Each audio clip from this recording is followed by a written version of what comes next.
एक समय की बात है, भगवान श्री कृष्ण के एक प्रिय मित्र उनसे मिलने के लिए द्वारिका नगरी पधारे। भगवान श्री कृष्ण ने उनका अत्यंत आदर और स्नेह पूर्वक स्वागत किया और मुस्कुराते हुए उनके आने का कारण पूछा। तब सखा बोले, हे केशव, आप तो सर्वज्ञ हैं, सब कुछ जानते हैं। फिर भी आज मैं आपसे यह जानने के उद्देश्य से आया हूं कि मनुष्य को किन किन वृक्षों का रोपण करना चाहिए, कौन से वृक्ष भवन के सामने लगाने योग्य हैं, इन वृक्षों के लगाने से दरिद्रता दूर होती है तथा कौन से वृक्ष शत्रु, रोग, भय, भूत, पिशाच जैसे संकटों से रक्षा करते हैं। यह सुनकर भगवान श्री कृष्ण मंद मुस्कान के साथ बोले, हे सखा, आज तुमने अत्यंत श्रेष्ठ और कल्याणकारी प्रश्न किया है। यह प्रश्न केवल तुम्हारे ही नहीं, समस्त मानव जाति के कल्याण से जुड़ा हुआ है। इस संसार में वृक्षों का योगदान अतुलनीय है। वृक्ष सदा ही पूजनीय रहे, क्योंकि वे न केवल प्राणवायु प्रदान करते हैं बल्कि पृथ्वी पर जीवन का आधार भी है। परंतु आज तुमने भवन की सीमा में वृक्ष लगाने के विषय में जो प्रश्न किया है वह अत्यंत गूढ़ और शुभ फलदायक है। भगवान आगे बोले, वास्तव में जब कोई मनुष्य अपने घर के समीप उचित वृक्षों का रोपण करता है तो वह न केवल अपने भवन की सुंदरता बढ़ाता है बल्कि अपने जीवन में सकारात्मक ऊर्जा का संचार भी करता है। वृक्ष वातावरण को शुद्ध करते हैं, मन की शांति बढ़ाते हैं और घर से नकारात्मकता को दूर करते हैं। ऐसे शुभ पेड़ पौधे जिनकी छाया, सुगंध और ऊर्जा पवित्र होती है, वे घर में सुख, शांति और समृद्धि का आगमन कराते हैं। साथ ही ये अनेक प्रकार के वास्तु दोषों को भी समाप्त करते हैं। घर के आंगन में खड़े वृक्ष देवताओं के समान रक्षक बन जाते हैं जो घर की रक्षा करते हैं। फिर श्री कृष्ण ने कहा, हे मित्र, अब मैं तुम्हें यह बताऊंगा कि कौन से पौधे घर के समीप लगाने चाहिए और किन पौधों से बचना चाहिए। परंतु उससे पहले मैं तुम्हें एक प्राचीन कथा सुनाता हूं। इस कथा के माध्यम से तुम स्वयं समझ सकोगे कि वृक्षों और पौधों का मनुष्य के जीवन पर कितना गहरा प्रभाव होता है। कौन से वृक्ष दरिद्रता को आमंत्रित करते हैं और कौन से सुख समृद्धि का प्रसार करते हैं। जो भी व्यक्ति इस कथा को श्रवण करता है उसके सैकड़ों पाप नष्ट हो जाते हैं और उसके जीवन से दरिद्रता सदैव के लिए दूर हो जाती है। भगवान श्री कृष्ण का सखा हाथ जोड़कर विनम्रता से बोले, हे केशव, मैं इस कथा को अवश्य ध्यान पूर्वक पूर्ण रूप से सुनूंगा। कृपया मुझे वह कथा सुनाइए जिससे मैं और समस्त जन यह समझ सके कि वृक्षों का घर के समीप क्या प्रभाव पड़ता है। भगवान श्री कृष्ण ने मुस्कुराते हुए कहा, हे सखा, सुनो। पूर्व काल की बात है। मध्य देश में एक अत्यंत शोभायमान नगरी थी। उस नगरी में धनेश्वर नाम का एक वैश्य अपने परिवार सहित निवास करता था। धनेश्वर धनवान था, परंतु उससे भी अधिक वह ईश्वर भक्त था।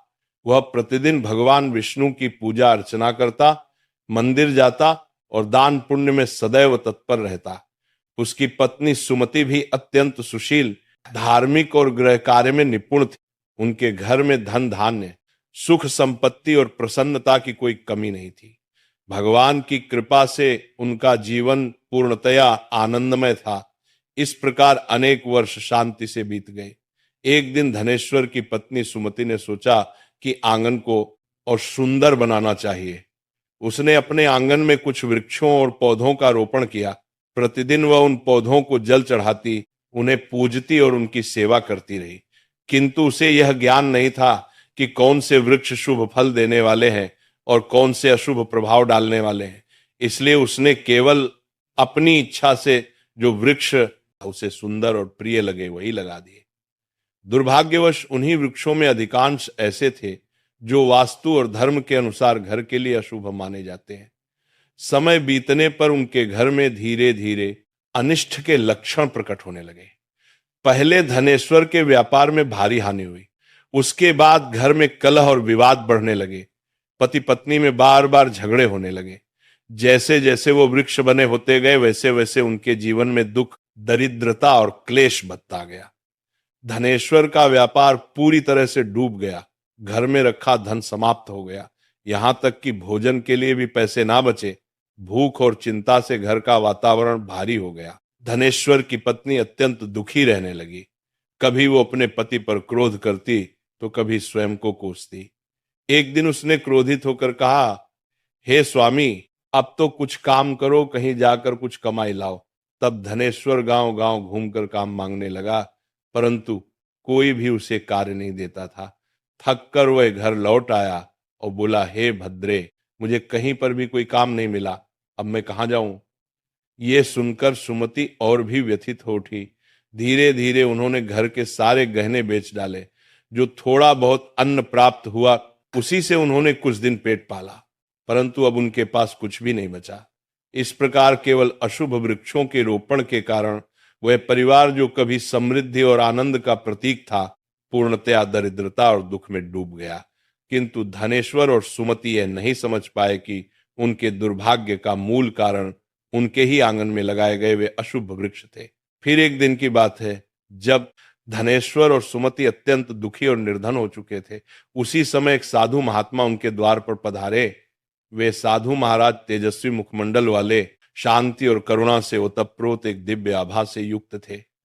उन्हें देखकर धनेश्वर तत्काल उठ खड़ा हुआ, दोनों हाथ जोड़कर नम्रता से प्रणाम किया और बोला, हे साधु महाराज, पधारिए।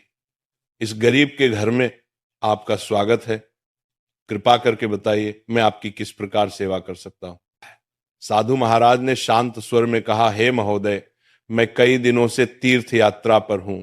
निरंतर भ्रमण करते हुए अत्यंत थक गया हूं, इसलिए विश्राम के लिए कोई स्थान ढूंढ रहा था। यदि तुम्हें कोई आपत्ति ना हो तो मुझे अपने घर में कुछ समय ठहरने दो। मैं कई दिनों से भूखा भी हूं। यदि थोड़ा भोजन मिल जाए तो परम कृपा होगी। साधु के ऐसे विनम्र और करुण वचन सुनकर धनेश्वर के नेत्रों में श्रद्धा छलक आई। वो बोला, हे साधु महात्मा, आप अवश्य ही कोई महान पुण्यात्मा है। आपके मुखमंडल से दिव्य तेज प्रकट हो रहा है। आपके चरण मेरे घर में पड़े, ये मेरा सौभाग्य है। आपकी सेवा करना मेरे लिए परम आनंद का विषय है। कृपया भीतर आइए। साधु महाराज मुस्कुराए और घर के भीतर चले गए। उन्होंने आंगन में एक कोने में आसन ग्रहण किया और विश्राम करने लगे। धनेश्वर ने अत्यंत आदर से उनके चरण धोए, उन्हें जल दिया और नम्रता से उनकी सेवा में लग गया, परंतु उसके पास अन्न का एक दाना भी नहीं था। कुछ देर बाद वो अपनी पत्नी से बोला, हे प्रिय, आज हमारे घर पर साधु महात्मा पधारे हैं। वे अत्यंत पुण्यवान प्रतीत होते हैं। उनकी सेवा करना हमारे जीवन का सबसे बड़ा अवसर है। हमें किसी भी प्रकार उनका भोजन करना ही होगा। मैं गांव जाकर किसी से थोड़ा सा धन मांग लेता हूं। इतना कहकर धनेश्वर घर से निकल पड़ा। वह गांव के एक धनी सेठ के पास गया और विनम्र स्वर में बोला, हे सेठ जी, कृपा करके मुझे थोड़ी सी राशि उधार दे दीजिए। मेरे घर पर एक साधु महात्मा आए हैं, मैं उनकी सेवा करना चाहता हूं। सेठ ने कठोरता से उत्तर दिया, धनेश्वर, तेरे पास तो फूटी कौड़ी भी नहीं बची, तू मेरा धन कैसे लौटा देगा। धनेश्वर बोला, सेठ जी, मुझ पर दया कीजिए। मैं वचन देता हूं शीघ्र ही आपका धन लौटा दूंगा। यदि मैं ना चुका सका तो आप मेरा घर ले लीजिए। सेठ कुछ देर विचार में पड़ा। उसकी कठोरता थोड़ी पिघली और उसने कहा, अच्छा, यदि तू वचन देता है तो ये धन ले जाए, किंतु यदि लौटाया नहीं तो तेरा घर मेरा होगा। धनेश्वर ने दृढ़ स्वर में कहा, हे से मैं वचन देता हूं। फिर उसने सेठ से कुछ धन लिया और बाजार गया।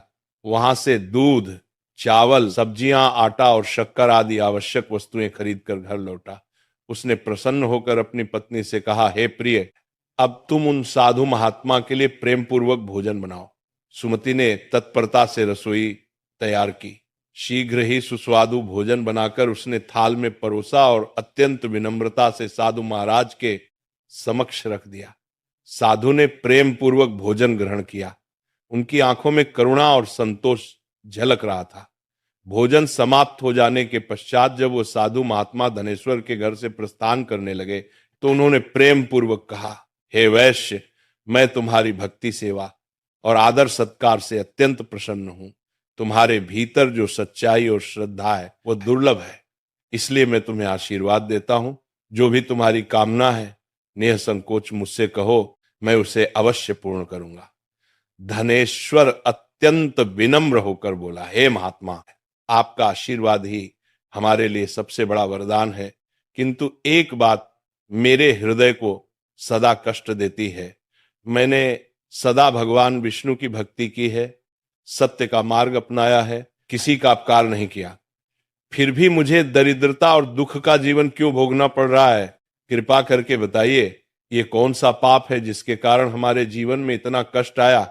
और हे प्रभु, इस दरिद्रता से मुक्ति का क्या उपाय है? साधु महाराज ने शांत दृष्टि से उसकी ओर देखा और बोले, वत्स धनेश्वर, जब मैं तुम्हारे द्वार पर पहुंचा था तभी मुझे ज्ञात हो गया था कि तुम्हारे जीवन में घोर दरिद्रता क्यों आई है।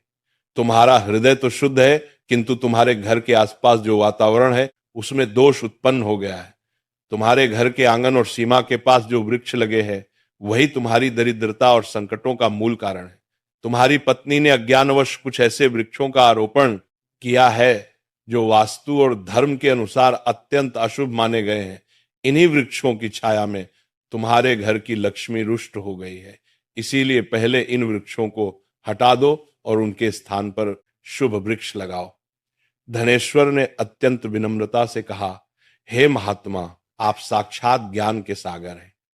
कृपा करके मुझे विस्तार से बताइए कि कौन से वृक्ष घर के समीप लगाने योग्य हैं, जिससे हमारे जीवन में पूर्ण सुख, शांति और समृद्धि लौट सके, और कौन से वृक्ष हमें कभी नहीं लगाने चाहिए। मैं आपकी प्रत्येक आज्ञा का पालन करूंगा। साधु मुस्कुराए और बोले, हे वैश्य, ठीक है, अब ध्यानपूर्वक सुनो। मैं तुम्हें वे सभी पवित्र वृक्ष बताता हूं जिन्हें घर के पास लगाने से शुभ फल की प्राप्ति होती है और जीवन में दरिद्रता दूर होती है। सबसे पहले सुनो पीपल का वृक्ष। पीपल का वृक्ष पृथ्वी पर साक्षात श्रीहरि विष्णु का रूप माना गया है। किसी जलाशय या पवित्र स्थान के समीप पीपल लगाने का फल सैकड़ों यज्ञों के समान होता है। जब पीपल के पत्ते उस जल में गिरते हैं तो वे पिंड के समान होकर पितरों को तृप्त करते हैं और सभी प्रकार के पितृदोष समाप्त कर देते हैं। जो मनुष्य प्रतिदिन स्नान के पश्चात पीपल का स्पर्श करता है वह पापों से मुक्त होकर सदैव विजय प्राप्त करता है। पीपल को स्पर्श करने से लक्ष्मी की कृपा प्राप्त होती है और उसकी प्रदक्षिणा करने से आयु में वृद्धि होती है। पीपल के मूल में भगवान विष्णु, तने में भगवान शंकर और अग्रभाग में ब्रह्मा जी का निवास बताया गया है। अमावस्या के दिन पीपल को प्रणाम करने से जो पुण्य मिलता है वह सहस्त्र गोदान के समान होता है। इस संसार में पीपल के समान कोई दूसरा पवित्र वृक्ष नहीं है, क्योंकि स्वयं श्रीहरि इस वृक्ष के रूप में धरती पर विराजमान है। जो व्यक्ति पीपल को काटता है या उसकी शाखा तोड़ता है वो महान पाप का भागी होता है और एक कल्प तक नरक में यातना भोगता है। इसलिए हे वैश्य, पीपल की सेवा करो, उसे जल दो और कभी हानि मत पहुंचाओ। ये वृक्ष धन, संपत्ति और सुख का स्रोत है। साधु ने कुछ क्षण रुककर कहा, सुनो दूसरा वृक्ष, आंवले का वृक्ष। आंवला समस्त लोकों में पवित्र और शुभ माना गया है। इसे अमृत फल कहा गया है। आंवला लगाने और उसकी पूजा करने से मनुष्य जन्म मृत्यु के बंधन से मुक्त होता है। यह वृक्ष भगवान विष्णु को अत्यंत प्रिय है। जो व्यक्ति प्रतिदिन आंवले का सेवन करता है या उसकी छाया में बैठकर ध्यान करता है उसके सभी पाप नष्ट हो जाते हैं। आंवला खाने से मनुष्य की आयु बढ़ती है, उसका शरीर पुष्ट और रोग मुक्त रहता है। जो मनुष्य प्रतिदिन आंवले का सेवन करता है वह दीर्घायु, तेजस्वी और बलवान होता है।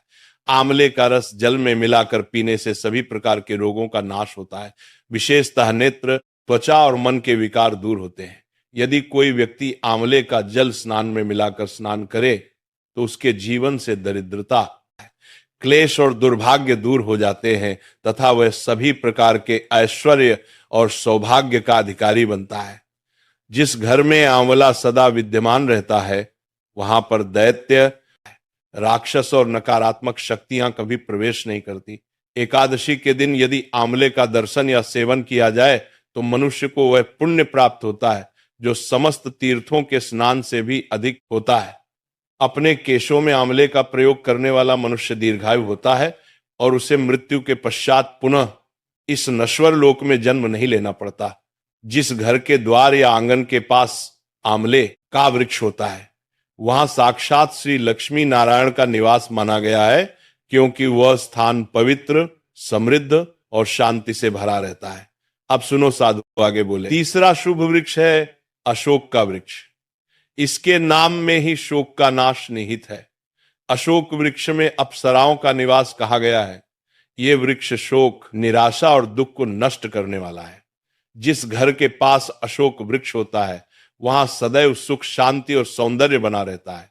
यह वृक्ष मन को शीतलता और हृदय को प्रसन्नता प्रदान करता है। देवी लक्ष्मी ने स्वयं कहा है कि अशोक के समीप निवास करना उन्हें अत्यंत प्रिय है, क्योंकि यह वृक्ष घर के वातावरण को पवित्र और सौभाग्यवर्धक बनाता है। जब देवी सीता माता रावण द्वारा लंका ले जाई गई तब उनका निवास अशोक वाटिका में हुआ था। अशोक के वृक्षों ने उस कठिन समय में माता सीता को छाया, शांति और धैर्य प्रदान किया था।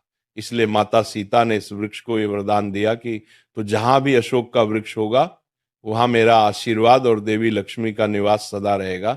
इसलिए अशोक का वृक्ष कर को वृक्ष घर के समीप लगाने से घर में शांति, सौभाग्य और पारिवारिक प्रेम बना रहता है। चौथा वृक्ष सुनो, पाकड़ का वृक्ष। यह वृक्ष अत्यंत पुण्यदायी माना गया है। जो मनुष्य पाकड़ का वृक्ष लगाता है वह महायज्ञ के समान पुण्य प्राप्त करता है। विशेषता कलयुग में जब यज्ञ, तप और दान करना कठिन हो जाएगा तब केवल एक पाकड़ का वृक्ष लगाना ही सैकड़ों यज्ञों का फल देने वाला होगा। इस वृक्ष की छाया में देवता निवास करते हैं और इससे परिवार में स्थिरता, सम्मान और समृद्धि आती है। पांचवां वृक्ष है नियम। नियम का वृक्ष। यह वृक्ष सूर्य देव को अत्यंत प्रिय है। जो व्यक्ति अपने घर के सामने आंगन में नीम का वृक्ष लगाता है वह नाना प्रकार के रोगों से मुक्त रहता है। नियम की वायु और पत्तियां वायु, जल और शरीर को शुद्ध करती है। यह वृक्ष दीर्घायु और आरोग्य प्रदान करने वाला है। मां लक्ष्मी को नीम के पत्ते अत्यंत प्रिय हैं, इसलिए वे ऐसे घर में निवास करती हैं जहां नियम का वृक्ष आरोग्य प्रदान करने वाला है। नियम के नीचे तुलसी का पौधा लगाने से वह स्थान देवालय के समान पवित्र हो जाता है। जिस घर के द्वार पर नियम का वृक्ष होता है वहां धन संपत्ति का अभाव कभी नहीं रहता। अब सुनो, छठा वृक्ष जामुन का वृक्ष। जो व्यक्ति कन्या की प्राप्ति की कामना करता है उसे जामुन का वृक्ष अवश्य लगाना चाहिए। यह वृक्ष सौभाग्य और कुल वृद्धि का प्रतीक है। जिस घर के समीप जामुन का वृक्ष होता है उस घर में कन्या जन्म लेती है, जो कुल का गौरव बढ़ाती है और घर में सौभाग्य, प्रेम और सुख का विस्तार करती है। अब सातवां वृक्ष है बेल का वृक्ष। यह वृक्ष स्वयं भगवान शंकर का प्रतीक है। बेल के 3 पत्र त्रिदेवों ब्रह्मा, विष्णु और महेश का स्वरूप माने गए हैं। बेल के वृक्ष में भगवान शिव का निवास है और गुलाब के पौधे में देवी पार्वती का। इसलिए यदि कोई व्यक्ति बेल के वृक्ष के पास गुलाब का पौधा लगाता है तो उसे शिव पार्वती दोनों का आशीर्वाद प्राप्त होता है। ऐसे घर में कभी दुख, दरिद्रता या रोग का निवास नहीं होता। वहां अकाल मृत्यु होती है, न कोई स्त्री विधवा बनती है। आठवां वृक्ष नारियल का पेड़। नारियल का पेड़ अत्यंत शुभ और पवित्र माना गया है। यह देवताओं का प्रिय वृक्ष है और किसी भी धार्मिक अनुष्ठान में इसके बिना पूजा पूर्ण नहीं मानी जाती। घर के आंगन में नारियल का वृक्ष होने से घर में सदा शुभता, मंगल और उन्नति बनी रहती है। ऐसा घर समाज में सम्मान प्राप्त करता है, उसके सदस्यों की प्रतिष्ठा बढ़ती है और वह सदैव सौभाग्य का वास होता है। कहा गया है कि जिस घर के समीप नारियल का वृक्ष होता है वहां दरिद्रता और रोग नहीं टिकते।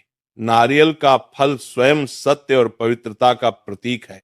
सुंदर पत्नी की कामना करने वाला व्यक्ति यदि अपने घर के पास अनार का वृक्ष लगाए तो उसे सुशील, धर्मनिष्ठ और सौभाग्यशालिनी पत्नी की प्राप्ति होती है। अनार का वृक्ष वैवाहिक सुख और सौंदर्य का प्रतीक है। इसके फल लाल रत्न के समान माने जाते हैं, जो प्रेम, समृद्धि और पारिवारिक सौहार्द का संकेत देते हैं। पलाश का वृक्ष ब्रह्म तेज प्रदान करने वाला माना गया है। यह यज्ञों में देवताओं को अर्पण हेतु सबसे पवित्र वृक्ष है। इसके रोपण से घर में विद्या, तेज और आध्यात्मिक ऊर्जा का संचार होता है। पलाश का वृक्ष लगाना ब्रह्म ज्ञान और यश की प्राप्ति का साधन है। वंश वृद्धि और संतान प्राप्ति की कामना करने वाले व्यक्ति को अंकोल का वृक्ष लगाना चाहिए। ये वृक्ष संतान सुख देने वाला और कुल वृद्धि का प्रतीक है। इसकी छाया में संतान का पालन शुभ माना जाता है। इस वृक्ष से कुल में नई पीढ़ियों का विकास होता है। यदि कोई मनुष्य किसी भयंकर बीमारी से पीड़ित है तो उसे खैर का वृक्ष अवश्य लगाना चाहिए। यह वृक्ष रोग नाशक और आरोग्यदायक होता है। इसके समीप वायु शुद्ध रहती है और इससे शरीर में बल तथा रोग प्रतिरोधक शक्ति बढ़ती है। खैर का वृक्ष लगाने से बड़े बड़े रोगों का नाश होता है और दीर्घायु प्राप्त होती है। मोगरा के पौधे में गंधर्वों का निवास माना गया है। ये पौधा सुगंध, कला और सौंदर्य का प्रतीक है। जो व्यक्ति संगीत, नृत्य, चित्रकला या किसी भी कला के क्षेत्र से जुड़ा है उसे यह पौधा अपने घर के पास अवश्य लगाना चाहिए। इससे कार्यों में सफलता और प्रसिद्धि प्राप्त होती है। मोगरे की सुगंध वातावरण को पवित्र और आकर्षक बनाती है। यदि किसी मनुष्य को चोरों या लुटेरों का भय सताता है तो उसे बेंत, बांस का वृक्ष अपने घर के पास लगाना चाहिए। ये वृक्ष रक्षक के समान कार्य करता है, चोरों को भयभीत करता है और घर की सुरक्षा करता है। इसके रोपण से शत्रु दूर रहते हैं और घर में स्थिरता बनी रहती है।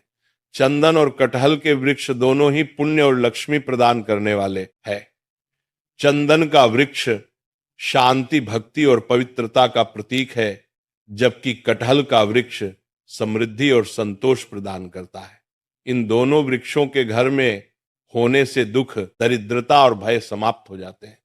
घर की उत्तर दिशा में यदि पाम, ताड़पाम या कनक चंपा के पौधे लगाए जाए तो घर में धन संपत्ति और वैभव की वृद्धि होती है। ये पौधे वास्तु के अनुसार धन के आगमन के प्रतीक हैं और व्यापार में सफलता लाते हैं। केले का पेड़ अत्यंत शुभ माना गया है। इसके प्रत्येक भाग में देवी देवताओं का वास बताया गया है। केले के पेड़ में स्वयं भगवान विष्णु का निवास होता है, इसीलिए पूजा अर्चना में इसका विशेष स्थान है। घर के आंगन या मंदिर के पास केला लगाने से घर में सुख, समृद्धि, आरोग्य और धन की कभी कमी नहीं रहती। गुरुवार के दिन केले के पेड़ की पूजा करने से बृहस्पति देव प्रसन्न होते हैं और परिवार में स्थिर लक्ष्मी का निवास होता है। हर श्रृंगार यानी पारिजात का पौधा भी अत्यंत दिव्य और पवित्र है। इसकी उत्पत्ति समुद्र मंथन के समय हुई थी और उसी समुद्र मंथन से मां लक्ष्मी भी प्रकट हुई थी। इसीलिए पारिजात का सीधा संबंध लक्ष्मी कृपा से है। जो व्यक्ति अपने घर के आंगन में पारिजात का पौधा लगाता है उसे महालक्ष्मी की विशेष कृपा प्राप्त होती है। उसके घर में आनंद, सौभाग्य और चिरस्थायी शांति बनी रहती है। फिर साधु महाराज गंभीर होकर बोले, किंतु हे वैश्य, जैसे शुभ वृक्ष सुख प्रदान करते हैं वैसे ही कुछ वृक्ष अशुभ फल देने वाले होते हैं। इनसे सदा दूरी रखनी चाहिए। मनुष्य को कभी भी ताड़, खजूर या पाम का वृक्ष अपने घर के पास नहीं लगाना चाहिए। यह वृक्ष संतान नाशक माना गया है। जिस घर के समीप वृक्ष होता है वहां संतानों की उन्नति रुक जाती है और परिवार में असंतोष बढ़ता है। इसी प्रकार बहेड़े का वृक्ष भी घर के समीप नहीं लगाना चाहिए, क्योंकि इस वृक्ष पर प्रेत और अशुभ शक्तियों का वास माना गया है। जो व्यक्ति बहेड़े का वृक्ष लगाता है वह स्वयं प्रेत योनि में चला जाता है। इसके नीचे बैठकर कभी पूजा पाठ नहीं करनी चाहिए, न भोजन करना चाहिए, न विश्राम। अगर किसी मनुष्य को शत्रुओं का भय